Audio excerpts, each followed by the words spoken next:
what that experience showed me is that I didn't have to do it all. I never would have summited if I didn't have help. And I did have people in my organization that could help me. So recognizing that I didn't have to be the strong one that had to carry everything, I just had to do it one step at a time.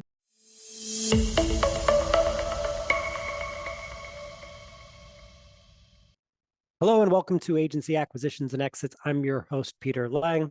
Today, I'm excited to welcome Amanda Holmes. She is the CEO of Chet Holmes International.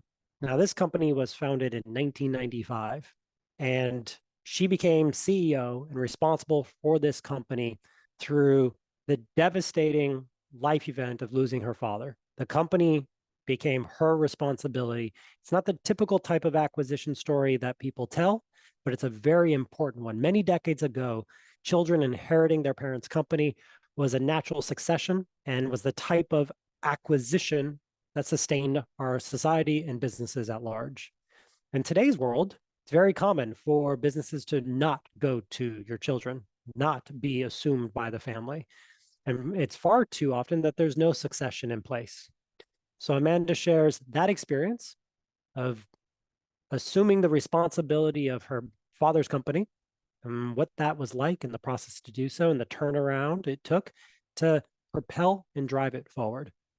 She also is going to share many of the tips and many of the lessons learned that you should consider when building out your succession team and thinking about the longevity of your business. It's not enough to just run your business. You have to think about your business in the hands of the next generation or its next owner. So let's dive in. Amanda, welcome. I'm happy we're able to finally get this scheduled. I'm excited, Peter. Let's dive in. Okay, well, give us the backstory. You have the non-typical way of acquiring a company, yet many, many decades ago, it was how companies were passed on to generations, not within the similar context or situation, but the kids take it over. So get us up to speed and shock everybody with your previous career focus, maybe, before you dive into the business side. So in sixth grade, I don't say this very often, but in sixth grade math class, I used to walk by a poster on the wall that said Cleopatra ran and ruled Egypt at 18. What are you doing? And it always really landed for me every time, every day that I would go by that poster. And little did I know that I would get my own, obviously not all of Egypt, but I got my own empire that inherited as part of the process. But I was a singer-songwriter. I just released my 4th record. I went to music school, USC's Thornton School of Music. So I was booking my tours. I was hustling, doing the grind. And then my father got ill. He got diagnosed with cancer. And I know that story isn't just my own, because 1 in every 3 men in the United States will be diagnosed with cancer today, and 1 in every 2 females. So it is a very prominent, and as the doctors call it, it's a family disease. It's not something that just affects one person, affects many. And my father spent 382 nights in the hospital battling. It was just life or death every day. You're going to die. And he'd say, don't tell me I'm going to die. And then he'd sign out of the hospital, and then we'd be back. It was a very scary time. But he never spent a night alone. It was between me, my mom, and my brother. And so I easily spent 100 all-nighters with him in the hospital.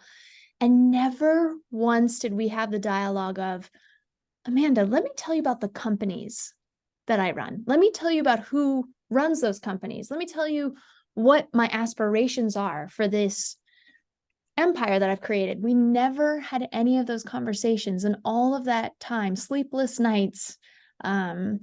So as you can imagine, he did end up passing. And I can remember days after his funeral, like the first experience in the business was I got sent the P&L.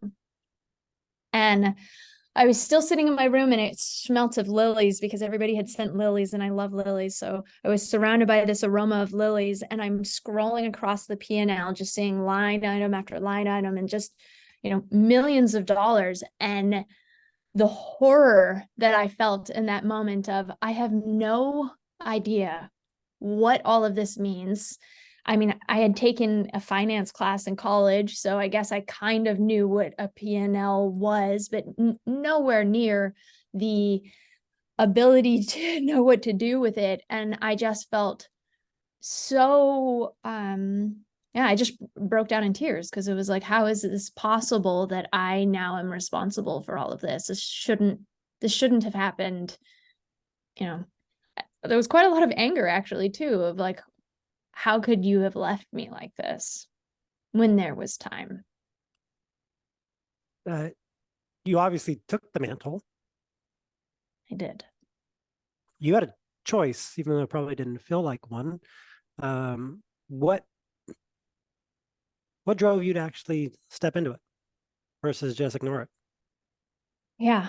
The first 2 years we were hiring and firing different C-suites. They gave me a chairwoman of the board was my quote unquote title. And some people that said were family friends, or they said that they were there for my family, was who surrounded me, which I quickly realized that when people say they're here for your family, they're usually not. So I started telling my staff that if anybody said they were here for my family, I would fire them, because in my prior experience, that was not a positive thing, that they were actually not as altruistic as they said they'd be. But I digress. So 2 years of hiring and firing different C-suites, CMO, CTO, CEO, CFO, president, just trying to fill the void of my father. I was lucky enough to have an absolutely magnificent mentor. She was a selfless saint, founder of Divine Bliss International. I call her Guruji. So she was the one that just kept repeating that it'd be okay and I could step in as CEO into the company. I kept looking at her like, you must be smoking something, because that sounds like the craziest concept I have ever heard.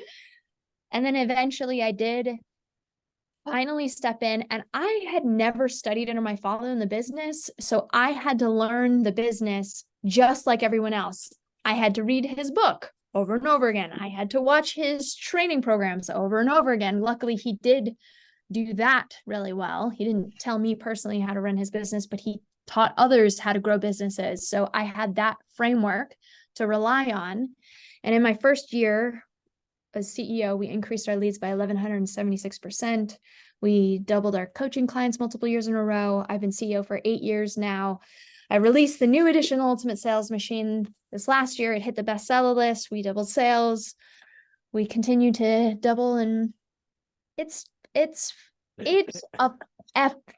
bleeping miracle. I don't know if I'm allowed to curse on your podcast, so I'm just gonna bleep myself and say it's a miracle that I mean, miracles have the inner workings of divine intervention, but also it's people.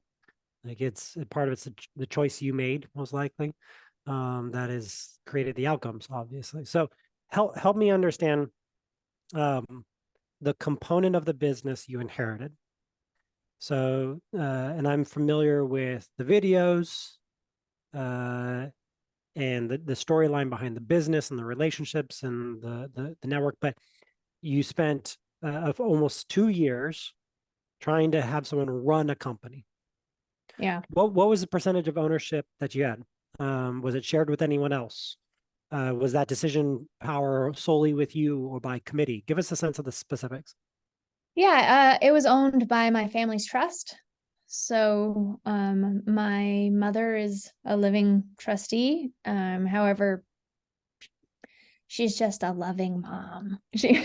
So she was never really involved in the business. So it was me doing all the decision making. So I was operating as, for my family's trust.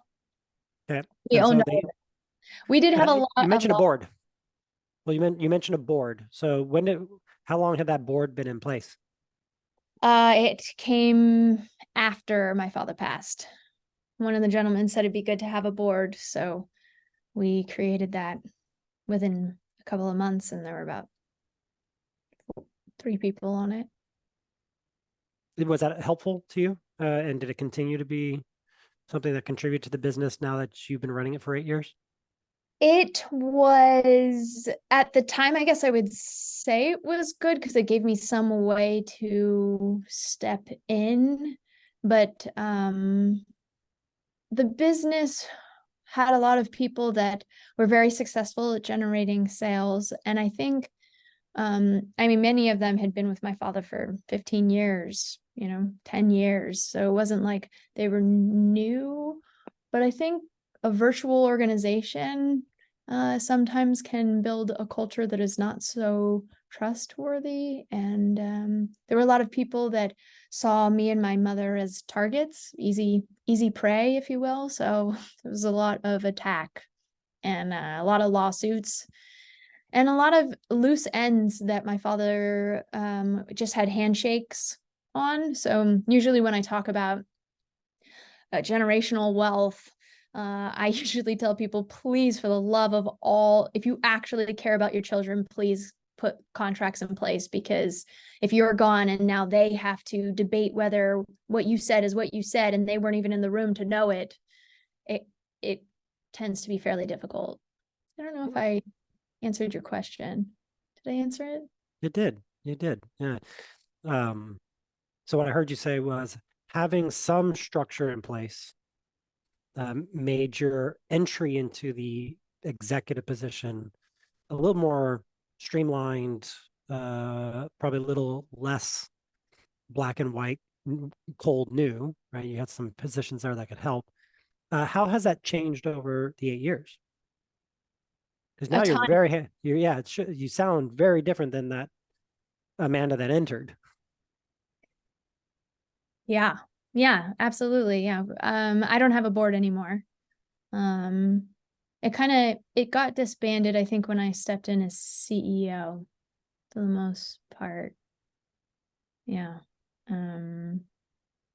So when you stepped in as CEO, what was your desire in doing so?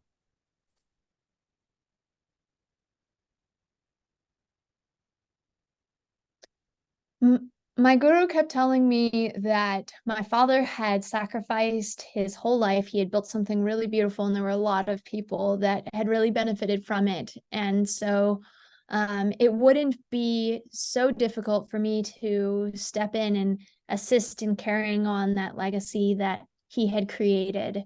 And it was worth it because of the amount of work he put in and the amount of impact he had made.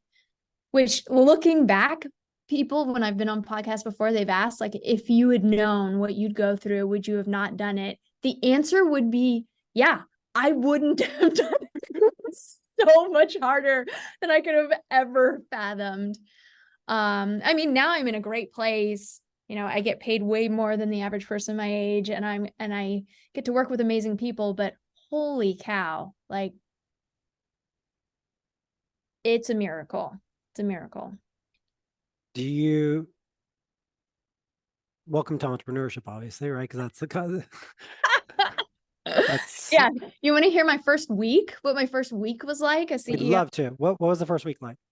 So one of my staff had said, hey, you want to go climb Kilimanjaro? It'd be really fun, which is the largest freestanding mountain in the world, in Africa. And I went, oh yeah, I'm kind of stressed right now. That sounds like a great thing to do. Why not?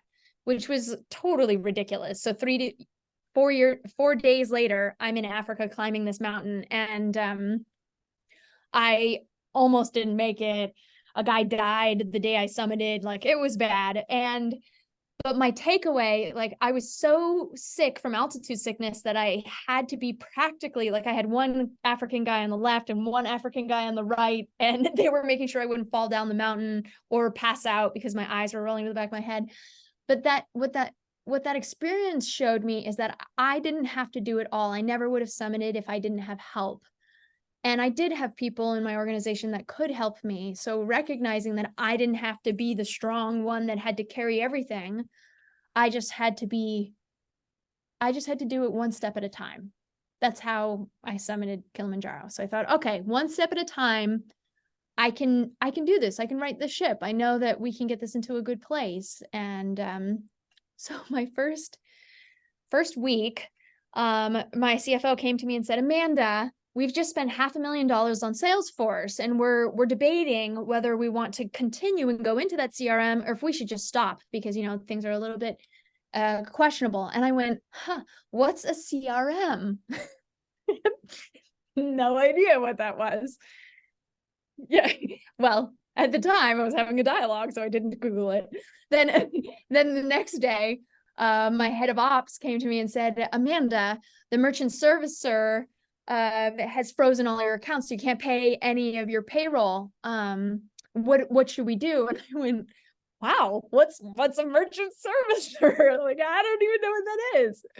So that was terrifying. And then I think by like day 4, I got served a lawsuit, one of many. But so that was my first week, and I was like, wow, this is good stuff. I one step at a time, I could do this.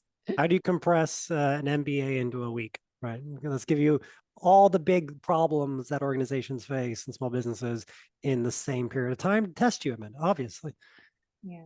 But you got through it. My fire. That's what my CFO used to say. Well, you had a lot of walls, right? So that first week presented quite a few of them. What other walls did you have to overcome to get to where you are now? So I hear a lot of people that say, like, what would Chet say when they're trying to figure out what to do? That was my father's name, Chet Holmes. And a huge part of my learning curve was being able to see what he did, take the best of what he did, do my research, understand what's going on in the marketplace, and then me discerning what I want from a company that is now mine. And that shift has taken a decade to really get it into a place of that innovation that I've done. And I've done a lot of innovating. Luckily, that's something that that's the part I excel at, which is fun. So I've enjoyed making the company mine. Like, for instance, my father taught 12 core competencies on how to double sales.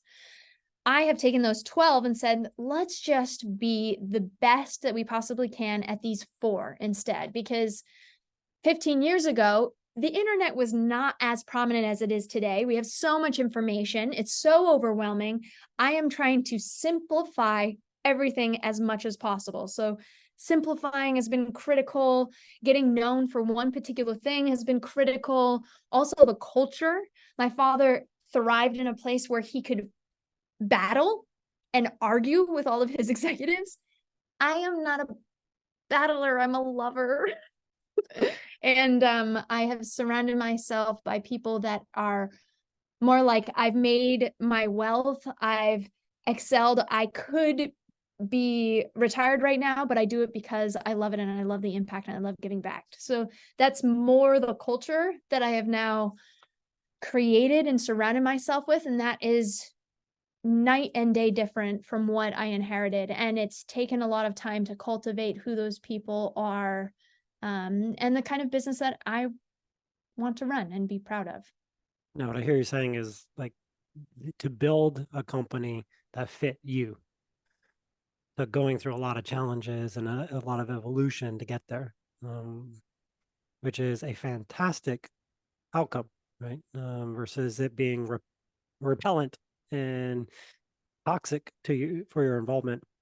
Can I open up as maybe a sensitive subject? Are you thinking that up until now it hasn't been a sensitive subject? Yes. Open up all the sensitivity. I love it. Bring it. So I remember going through the training programs and the videos. Oh. And so what I find interesting and from my perspective challenging, I'd love to hear how your experience was of it. But when you inherit a company, typically you're reliving the parent in a way you may not have interacted with previously, but also like you had to go through the training.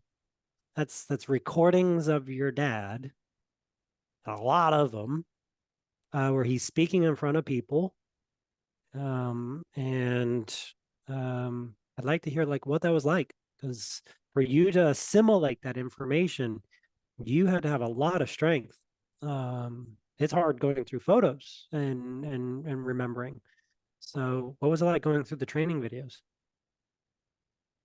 I have ebbs and flows with this, and still to this day, I mean, it's been 11 years and there's still things that trigger me. Though at that time, watching those videos meant that I got to meet a whole new human being that I'd never interacted with before. The business executive, Chet Holmes. I knew Dad. Dad was very different than, I mean, in some ways, I mean, yeah. And I understood his methodology because I had been watching him do it my whole life and the advice that he had given me in my own personal life. So it was, for me, an exploration and excitement that I had this gem, treasure that I could experience my father in a whole new way. So that I really appreciated. I will say that, like, we have this archive of these calls where my father is giving like advice to people that are calling into a hotline. They're called the CEO mastery calls. And every once in a while, when my podcast needs another episode, I'll pull one from the archive of my father. And for some freaking reason, those audios of my father speaking just trigger me so hardcore that I can't listen to his voice. I read the transcripts. And I tell my team, okay, this is where I want you to, cut. He talked really, really clearly to this person in these particular moments. There's something about those audios that he just sounds so confident and so sure that I miss the shit out of that. And I would some days wish that I had that here today. It's like I've trained myself pretty intensely to study him for what he's best at, but very much be my own person and, make my own path and innovate. And so very often I'm more asking, like, praying to like a divine power, if you will, for answers rather than going back to my father and saying, how would he have done this? How would he have done this? I would rather be a conduit. My prayer is, I'm a conduit of light and love. Please guide me to be a conduit of light and love. So that is helpful for me, but every once in a while it seeps in of like, so now I speak a ton. I'm doing, ever since the book came out with me as an author, I do a lot more keynotes than I was doing prior. And it would be so awesome to just call him up and be like, Dad, you did thousands of speaking engagements. Like, can you just give me a couple of little tips? Like, I would really like it. Yeah, that would be nice. Yeah. Hearing your dad give advice to executives challenged with similar things you're challenged as the executive now. It's easy to understand how that would be a challenge. Yeah. When you look at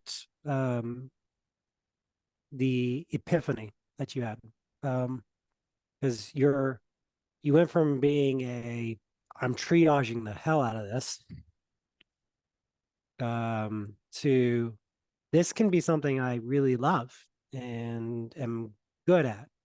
Do you remember when that epiphany hit?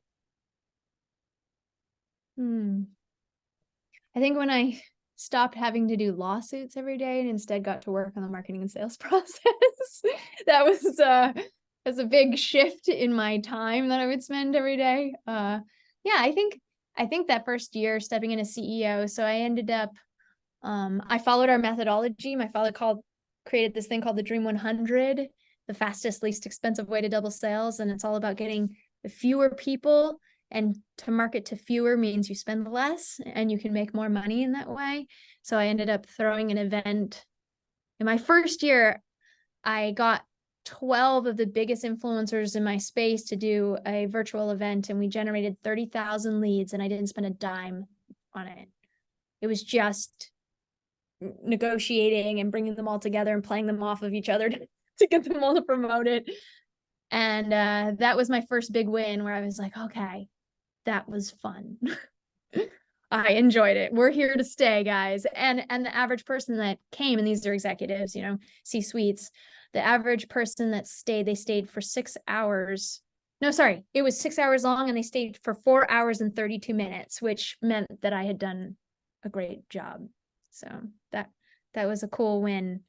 It was my first event, right? So Yeah. Where you said, oh, I'm not too bad at this. When did yeah, you start building a plan? Right. Because there's some of this was an engine that's already going, yeah. a pre-existing plan with a lot of component parts, right? People who adopted the methodology, who interacted with the marketplace with it. When did the plan become yours? And what is that plan? What's the vision for where you're taking the company now? Well, it's gone through many iterations over the last 8 years, for sure. Um, I guess the plan happened as soon as I stepped in as CEO. Uh, and I mean, there were 2 years in there where I only worked 3 hours a week and let the rest of my team handle it. And I was serving in a healing center, in my Guru's healing center. So I've gone through quite extremes of like living like a monk and then going back into the business and saying, I think I want to become a best-selling author and speak. So then the processes were a lot different when I was more involved versus less involved. And I've seen the extremes of all of those. I know it's not really answering Well, your question. then what's the more involved plan look like? Now the book is out. Hmm. You have a tidal wave of effort accompanying it. Um, what's the future hold for it? So I really believe in being a product of the product. That's one of our core values, be a product of your product. And I am leading with the concept of Dream 100, where how can I go a mile deep with fewer rather than an inch deep with many? So my father taught a lot around being a strategist versus a tactician. And people come to us because they want to do something different. Maybe their prices are higher than others and they're trying to find a way to be number one in the marketplace. Or they're at 7 figures and they're trying to get to eight, or eight trying to get to nine, or they have big goals and dreams. And I, my goal is investing deeper with fewer. And my big goal is to help heal a bit of healthcare in the United States. So my business allows for me to focus on that. Granted, of course, Ultimate Sales Machine, we get businesses from every industry coming into us. But as far as our outbound efforts, I've focused a lot on companies that assist in health, because we're ranked 26th in the world for health in the United States, and yet we spend double the amount than any other nation of our similar demographics. And I think that that's sad. And the baby boomer generation, we don't even have enough infrastructure to support that generation. So I'm really looking in longevity and biohacking, and I've been investing a lot of outbound efforts in assisting that industry. It's a $23 billion industry right now, and it's projected to be a $242 billion industry over the next 10 years, so growing by 24%. So I want to be a part of that. And yeah, I want to see the impact so that not so many people have to be so sick. And I watched firsthand how my father went It's through been the over cancer. 300 days in it and seeing the type of care that we provide in this country. Yeah, so that is my passion and my mission, and Ultimate Sales Machine allows me a way to assist those businesses. Uh, so that's kind of my bigger mission. To also, with Divine Bliss, the nonprofit, I've been searching for the last 4 years to look for 1,000 acres. I've walked hundreds of properties looking for this 1,000 acres to create a university of self-realization, because we learn a lot about math and science and history, but we never learn about anger or fear or guilt. And those are the things that stop us from living a more fulfilled life. And the study of myself helped me get through things that felt utterly impossible. And I'd love to give more people that opportunity so they can be more aligned with themselves and feel more abundance in the steps that they make in their life. And if I can help the leaders of industries do that as well, then I think we'll have a better world. Yeah, your ability to extend the gifts the company gives you into things that have significant impact on society at large is noble, but also a positive directive that most people should take. How are you avoiding or what have you put in place to avoid a similar outcome if something were to happen to you or the company? I think saying that could be some lessons from the listeners as well. You're healthy. I saw you recently here in Austin, Texas, which we're all promoting you to move to soon. Uh, but it's important. What are you doing to create a stronger succession for the company so it can live beyond you and continue to contribute and Yeah. support your philanthropic efforts? Yeah, I mean, there's a lot about the team that I've put in place to continue, serving our clientele in the best way possible. That's important. Another thing that I've been in the process of, the company is called Chet Holmes International. And when we abbreviate it, it becomes CHI. And me and my father had the same birthday, February 13th. And on our birthday last year, I just got it was such a clear download that CHI should turn into chi so that I can go from the man into the mission. And the mission is about having, your chi is your vital energy. It's your life force. It's what flows through you. It makes everything you do easier when your chi is in alignment. So what if I can assist other companies to create chi in their business where it's energized, where it's it lifts them up rather than, the average CEO has a less life expectancy. I forget what it is off the top of my head, and I usually like to quote factual facts. It's somewhere between 6 and 8 years. I have to go back to my sources to find, but CEOs live less years than the average person because the weight of a business is so heavy and it's so much stress. So my goal is to generate more with less. How can we have a higher impact with less moves so we have less stress and we can reach our goals without having to break ourselves in the process? So that kind of mission and drive of chi is where I'm headed. And I'm still in the process of that, but that's also, it doesn't have to be Chet Holmes International, although all of the infrastructure and the history comes from what he originally created. And I honor that and I respect that. I just think to carry it on even more and beyond myself as well, it doesn't go from Chet Holmes International to Amanda Holmes International. That would just completely miss the point of all the lessons that I learned inheriting it from him. No, I want to move from CHI to Chi. Right. Mission driven. If you are the son or daughter of an agency owner or business owner, and your parent is on the older age of baby boomer, what are your tips for them to go to their parents? You mentioned contracts, getting things in writing. That's fundamental. It's important. What Absolutely. other things are, put this on your list, go sit down with your parents and make sure it's clear that you are prepared if you're going to potentially be the ones to inherit this company? What's your tips and suggestions from?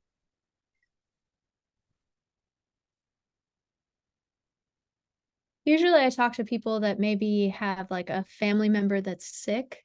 That I'm a lot more aware of like, it's so shocking how many people don't have that in clarity. Like, Yep. where are your accounts? What are the accounts? Who manages what accounts? Just like the very basics. So usually I start there. But if it were just the business, that's a completely different question. And it's actually a hard one for me because I didn't get that opportunity, right? I got it after the Yep. fact. So obviously contracts are critical, absolutely critical. I've seen over and over again, because we work with a lot of family-run businesses as well, that the vision of the younger generation is different than the vision of the older generation. And it's like I wish I had an answer for this. How do the parents start seeing their children as adults rather than their beloved child, right? And I know for me, I felt the necessity to really prove myself at the beginning. The beginning was just about like, how can I show that I am a number one producer? And it had nothing to do with my team at all. I was competing with everyone in my staff versus today, how can I lift everyone up? And it's not the Amanda show, it's my team. How do I elevate them? So I wonder how that process can be shortened or made easier for others. I'm not quite sure. Well, Um, you had some things that were baked in that was advantageous. Like the amount of people who don't have documented video writings mm, around the knowledge of their parents means you're not able to pass down that knowledge to another generation. And if you inherit a business without any context, without any pre-existing knowledge transfer, it's very challenging. And it was challenging for you, and it took a decade to wrangle it and get it under control. And you had foundational principles and resources recorded and available to you. It's so and important to document those. yeah, you make a very good point. I agree. Yeah, the tip that we want to say is, though you are a wonderful example of how to recover and guide a company through a transition, because of where you ended up and the path that you took to get there, it's not one that you would undertake again. And it's one we'd like others to avoid if at all possible. And Yes. so think about these things. Sit down and record, document, understand the business. I'm a big fan of people creating video content and writing things in blogs and writing artifacts, because it's not for marketing and generating leads. It's also allows your companies to exist beyond you. And you I had that. I think it's also critical. So I've had a wonderfully influential person. So when I went to finish the Ultimate Sales Machine, I probably could have tried to finish that book for another 10 years and wouldn't have been done with it because I kept writing it and rewriting and rewriting. And then I got a wonderful book coach at the time. She was coaching around books, Julianne Eason. And she helped me put structure around my ideas, the things that came so effortless and so natural to me that I didn't realize that they were super, like my super sauce, my special sauce, because it comes so naturally to me. I couldn't figure out or look beyond me to see what I'm doing and why it was smart. So it actually took somebody else to where I would explain, this is what I do and this is why I do it. And then they'd say, okay, this is how you can put it into a structure so other people can understand it. And for me, that was critical for finishing Ultimate Sales Machine. And then when I went on and started creating boot camps as well, building the training and the infrastructure of explaining ideas is, I mean, that's a skill set in itself. Yeah. So, they're hard to find. I mean, organizational change, I guess, is maybe one person that, I mean, there's doctorates in how to understand how people think and learn. And I've seen such a radical difference in our training programs because I have hired outside help to be that sounding board for me to get out the processes and the things that come naturally to me. So I'd recommend that for people that are looking to create more systems or train others on what to them is simple and they've been doing it for so many years. Yeah. And it helps so much. We're never ready for catastrophic events.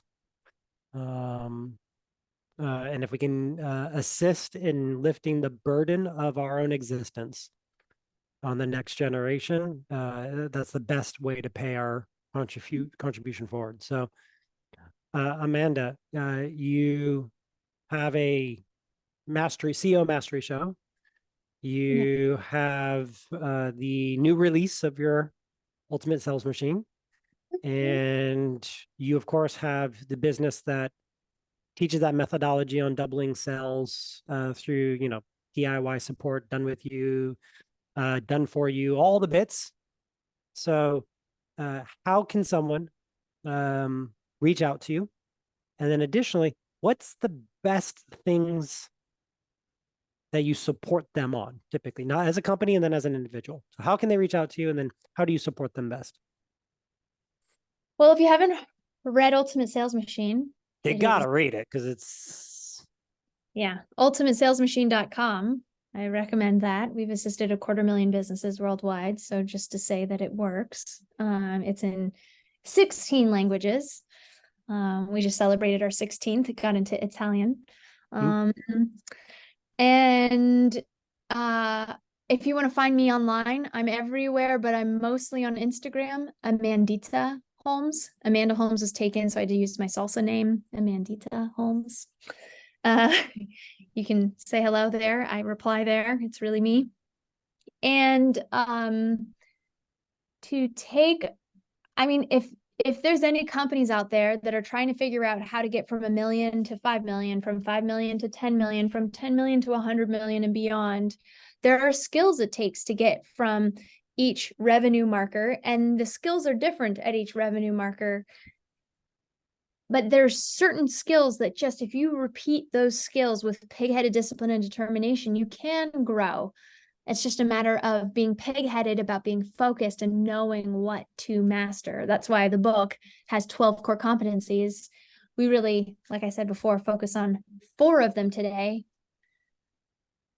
So if anybody actually has like dreams to actually double their sales or want to grow by 20% or more, and you're aggressive about wanting to make those leaps, then that's who we help for the most part.